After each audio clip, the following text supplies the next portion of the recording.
Bonjour à tous, bienvenue sur My Travel Project. Je suis dans mon bus pour aller à Mito et je me suis dit que j'allais un peu te montrer à quoi ça ressemblait parce qu'on est en pleine journée, il est genre 11h et en fait je suis dans un bus de nuit, enfin genre un bus couchette quoi. Techniquement j'ai genre 4 heures pour aller à Mito, là pour l'instant le bus est relativement vide et en fait c'est des rangées de 3. Donc il y a une rangée comme ça sur le côté, il y a ma rangée et la rangée de droite. Et en fait c'est sur 2 étages, donc il y a les gens en haut et les gens en bas, donc là moi je suis en bas.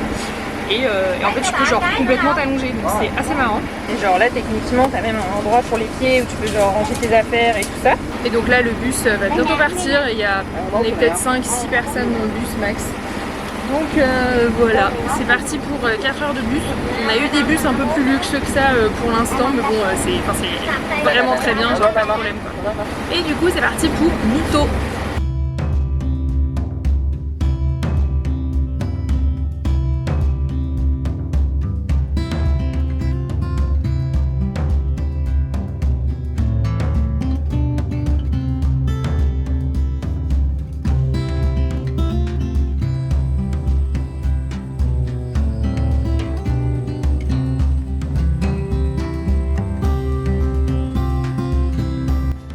Le plan en venant à Mito, c'était plus de se reposer et pour moi de travailler histoire de ne pas prendre de retard.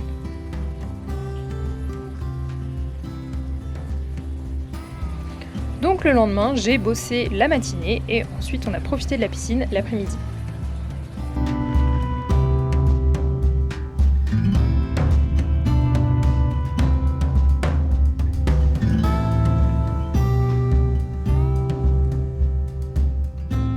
On se retrouve 2 jours après la dernière fois que j'ai filmé, je suis toujours à Mito, mais hier c'était une journée boulot et détente, donc j'ai littéralement rien filmé. Aujourd'hui c'est mon dernier jour à Mito, je pense que j'en parlerai plus dans la suite du vlog, mais c'est un peu mitigé pour l'instant, voilà, mais j'expliquerai plus tard. Là pour l'instant, vu qu'il fait beau, ce qu'on va faire c'est qu'on va prendre des vélos qui sont proposés par notre homestay et on va aller se balader dans les petites ruelles d'à côté en fait qui sont le long des canaux et le long du Mekong, histoire d'aller voir un peu la nature autour, voilà. Sinon vraiment notre homestay est très cool, c'est très beau, on est le long d'un des canaux du Mekong, donc c'est vraiment super sympa, mis à part les moustiques qu'il y a partout. Mais ça en même temps il fallait s'y attendre, dans le delta du Mekong c'est un peu normal, c'est vraiment très sympa, donc niveau environnement c'est vraiment cool, c'est plus niveau organisation où bon, je t'expliquerai après, mais voilà, il y a eu quelques couacs, on va dire.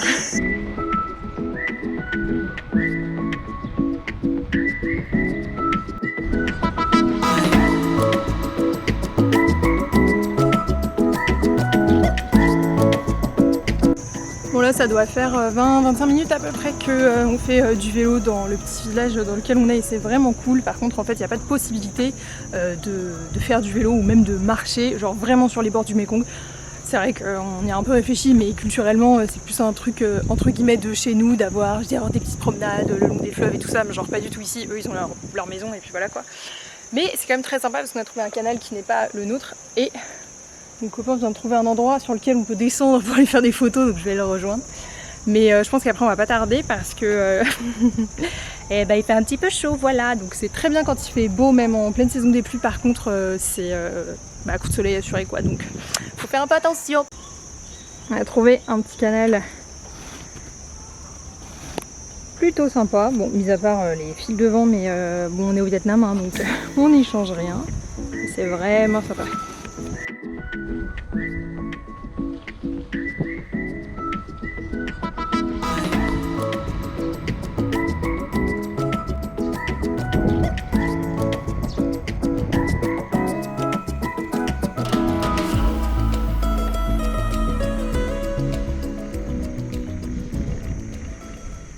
Hello hello, on se retrouve, j'ai genre presque pas filmé ces derniers jours, donc je suis toujours à Mito. J'avais réservé pour 3 nuits ici et j'en ai un peu vite fait parler juste avant au moment où on a pris les vélos pour aller faire un tour à côté. Mais alors le homestay où on est, il est bien, mais je dirais que l'organisation autour n'a pas été ouf. Je pense que ça vient de nous, mais ça vient aussi je pense du propriétaire du homestay. Pour la faire un peu courte, en gros, le homestay dans lequel on reste, il est noté genre 9.4 sur Booking, donc il est hyper bien noté. Et en vrai, il est vraiment bien, dans le sens où les infrastructures sont vraiment cool, on est dans un petit bungalow qui est vachement sympa, ça fait très nature, c'est hyper dépaysant. On a des petites tables juste là qui sont genre sur le bord du canal pour dîner le soir, donc vraiment c'est hyper sympa. Il y a une piscine, la petite dame qui s'occupe à peu près de tout, genre elle est hyper sympa. Tu peux déjeuner, dîner, petit déj sur place, enfin le petit déj j'ai même compris. Donc vraiment c'est trop bien. Et il y avait écrit dans les commentaires que en fait le propriétaire proposait des excursions, des tours en bateau dans ce côté du delta du Mekong. Et tous les commentaires étaient hyper positifs en mode il est vraiment serviable, il essaye vraiment de proposer des activités super cool, il est toujours là pour répondre à nos questions et tout ça. Et ça n'a pas du tout été notre cas. Alors je pense qu'on est vraiment foncièrement tombé au mauvais moment. Mais le propriétaire en question nous a dit qu'il était en vacances. Donc c'est pas grave, tout le monde a le droit de prendre des vacances. Genre, good for you, très bien pour toi. Le problème, c'est qu'il n'y a personne d'autre dans ce homestay qui parle anglais. Donc forcément, à un moment, c'est un petit peu compliqué pour essayer d'organiser des activités, des excursions, des visites et tout ça quand il n'y a personne qui parle anglais et que bah, t'as quand même besoin d'organiser un minimum, de savoir combien ça coûte et tout ça.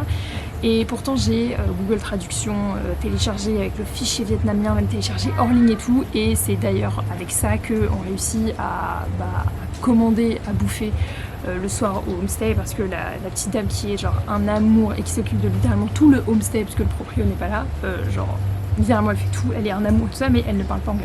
Et même si j'essaye de faire quand même quelques efforts, je ne parle pas vietnamien. Et en fait, je pense que c'est plus la manière dont ça a été fait, mais genre perso moi le proprio il m'a laissé un peu un avis mitigé dans le sens où il nous a donné son numéro, on peut lui parler par WhatsApp, donc ça c'est vraiment cool, tu vois, enfin le mec est quand même en vacances et bon, il fait quand même un effort. Sauf qu'à chaque message qu'il m'envoyait, il me rappelait qu'il était en vacances, tu vois. Et en fait, j'ai trouvé ça un peu malvenu. Alors après, j'ai pas envie de lui porter de mauvaises intentions et je pense pas qu'il disait ça en mode écoute, Coco, je suis en vacances donc lâche-moi la grappe. Parce que techniquement, moi aussi, je suis en vacances donc Coco, si t'as vraiment pas envie de te faire chier avec tes invités, avec tes clients, dans ces cas-là, tu prends pas de clients pendant que t'es en vacances, tu vois. Donc à chaque message ou presque qu'il m'envoyait, il me rappelait qu'il était en vacances. Donc forcément, déjà, ça instaure pas un super climat, on va dire, une super ambiance. Et après, donc il nous propose une première excursion et on trouvait que l'excursion était trop longue parce qu'elle faisait genre 4 ou 5 heures et nous on avait pu s'imaginer quelque chose de plus court, donc on lui demande s'il n'a pas quelque chose de plus court. Donc il nous dit que non, il n'a pas quelque chose de plus court et il nous repropose cette excursion là et en l'espace de 2 messages il augmente le prix. Sachant que j'ai encore le message d'avant, donc je sais très bien que tu as augmenté le prix d'à peu près 100 000 dong, ce qui en soi n'est pas énorme, mais me prend quand même pas pour une conne, tu vois. Je pense que foncièrement c'est un problème de communication et tout ça, mais forcément du coup c'est pas hyper bien passé. Et puis quand on lui a dit que bah non, enfin on recherchait une excursion plus courte, parce que qui dit excursion plus courte dit aussi excursion moins chère, il nous a proposé un truc pour le même prix que l'excursion de 4 heures où il nous a dit bah c'est un de mes potes qui peut vous emmener, par contre il parle pas anglais puis il vous fait juste faire un tour sur le Mekong et c'est tout. Pour le même prix que son excursion de 4 heures où il y avait énormément de choses et tout ça. Mais qui en fait n'était pas non plus ce qu'on recherchait. Donc est-ce qu'on avait des attentes trop élevées? Peut-être, je sais pas. Mais en fait j'ai juste trouvé que il avait pas envie d'être, enfin il avait pas envie de parler avec nous et il avait pas envie d'être là quoi. Et dans un sens je peux comprendre parce qu'il est en vacances, mais littéralement c'était la seule personne avec laquelle on pouvait parler de genre de tours, d'activités et d'excursions, parce qu'il y a personne d'autre dans son homestay qui parle anglais. Donc ouais, ça m'a un peu laissé une impression mitigée. Après pour autant j'ai pas une impression mitigée sur Mito, tout simplement parce qu'en fait je suis pas allée dans la ville de Mito, genre on est dans la région de Mito, on est à Bến Tre. En fait encore une fois c'est pas le homestay le problème et tout, je pense que c'est juste la communication, genre on s'est peut-être pas compris un moment et tout ça, mais du coup bah voilà, ça m'a laissé un peu une impression mitigée. Il y a un deuxième truc aussi qui m'a laissé un peu une impression mitigée, et ça pareil, ça n'a rien à voir avec le homestay, mais ça s'est passé dans le homestay, donc je vais te reparler. Franchement, depuis qu'on est arrivé au Vietnam, il y a vraiment pas beaucoup de touristes. C'est-à-dire que pour avoir déjà été à Ho Chi Minh Ville au mois de juillet, j'ai déjà vu beaucoup plus de touristes, donc je pense que c'est vraiment à cause du Covid et tout ça. Le Vietnam a quand même réouvert il n'y a pas si longtemps que ça, donc il n'y a vraiment pas beaucoup de touristes. Et dans un sens c'est bien, mais il y a quand même quelques touristes et on a déjà croisé genre des Australiens, des Indiens et aussi des Français. Et tout à l'heure dans notre homestay, il y a des Français qui sont arrivés au nombre de 4. Et je sais pas si c'est un truc culturel de chez nous, mais je les ai croisés, je leur ai parlé un moment pour leur demander s'ils voulaient prendre ma place, que j'étais sur une table de 4, ils étaient 4, enfin bref.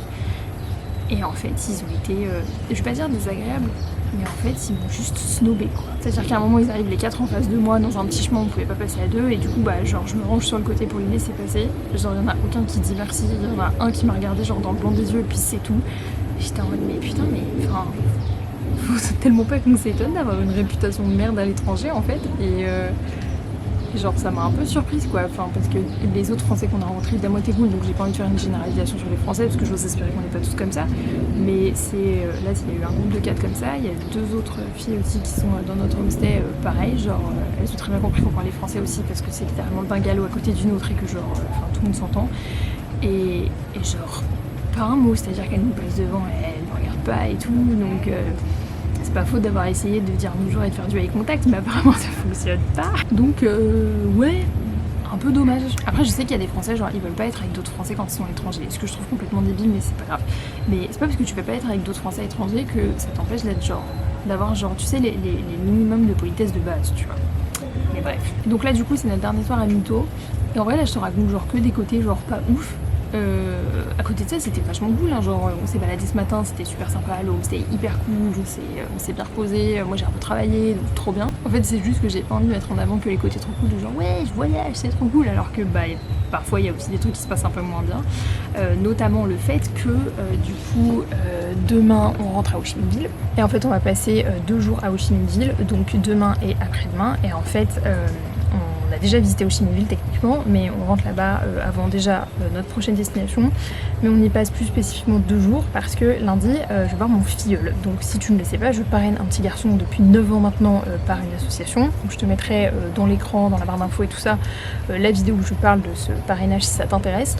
Et en fait je n'ai pas vu mon filleul du coup, forcément avec le Covid et tout ça, enfin bref juste la vie de manière générale, je ne l'ai pas vu depuis 2016. Donc c'est prévu depuis 1 mois et demi, l'association est prévenue, j'ai une autorisation de visite, j'ai renvoyé tous les papiers que je devais renvoyer pour autoriser cette visite et tout ça, enfin que moi je sois autorisée à lui rendre visite et tout ça. Et en fait ce matin j'ai reçu un mail de l'association me disant que mon filleul et sa mère avaient eu un accident de scoot il y a quelques jours, et que mon filleul avait la mâchoire fêlée et sa mère est à l'hôpital. J'ai reçu des photos que je ne te mettrai pas à l'écran, mais genre sa mère elle a une balafre avec des points de suture et des agrafes là de ici tout là, enfin juste à côté de l'œil et tout, enfin bref. Donc quand même un truc assez grave, et donc l'association m'a tenu au courant, donc très cool de leur part, donc je vais quand même pouvoir le voir. Mais je vais pas pouvoir l'emmener au parc d'attractions comme il voulait, parce que forcément il est en convalescence, il a la mâchoire fêlée, donc il a toute une coque en fait tout autour de la tête histoire de maintenir sa mâchoire et tout, et forcément c'est pas du tout safe d'aller dans un parc d'attractions dans ces conditions là quoi. Donc ça me fait un peu chier, en fait ça me fait plus chier pour lui que pour moi, puisque bon moi un parc d'attractions genre entre guillemets je peux y aller quand je veux si j'en ai envie, alors que lui j'avais spécifiquement demandé à l'association de lui demander ce qu'il voulait faire pour la journée qu'on allait passer ensemble, et c'est lui qui avait proposé le parc d'attractions et tout, donc je me doute que c'est quand même quelque chose qu'il attendait un minimum, et là du coup ça me fait chier pour lui de me dire que il va pas pouvoir venir quoi. Donc moi je vais quand même aller le voir chez lui, parce que donc il est en convalescence chez lui, il est plus à l'hôpital, donc je vais pouvoir aller le voir et je vais pouvoir lui offrir les cadeaux que je vais lui acheter demain et tout, donc c'est quand même cool, mais en fait je pense qu'il va être un peu dégoûté de ne pas pouvoir aller au parc d'attractions, donc c'est un peu dommage. Par contre j'ai quand même négocié avec l'association, et je vais quand même emmener son frère et sa sœur, parce que c'était prévu en fait, quand je vais le voir, j'emmène à chaque fois, enfin je propose à chaque fois en fait à son frère et sa sœur de venir, parce que j'ai pas envie qu'ils se sentent délestés même si moi je les parraine pas. Donc je vais quand même aller au parc d'attractions avec son frère et sa sœur, et ça va être très cool, c'est dommage pour lui quoi. Donc voilà. Et foncièrement je pense que ça va quand même lui faire plaisir de me voir et tout, c'est juste que c'est nécessairement pas la journée, je pense qu'il aura imaginé, il va littéralement rester chez lui dans son lit avec son gros bandage là, donc c'est un peu dommage, mais bon. Donc voilà un peu pour le contexte de Mito et du retour à Ho Chi Minh Ville.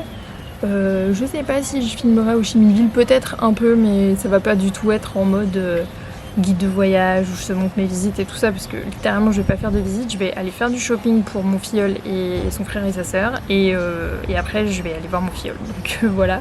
Je ne compte pas filmer la journée avec mon filleul ou avec son frère et sa sœur, parce que je ne tiens pas juste à les afficher sur internet, parce que je ne suis pas leur mère et je n'ai pas leur autorisation, et je n'aurais pas l'envie dans tous les cas. Désolée si c'était pas très intéressant, mais le fait est que quand tu voyages pendant 2 mois et demi, Je pense qu'il y a forcément des moments comme celui-là maintenant depuis 2 jours où j'aurais pas nécessairement du contenu intéressant à partager.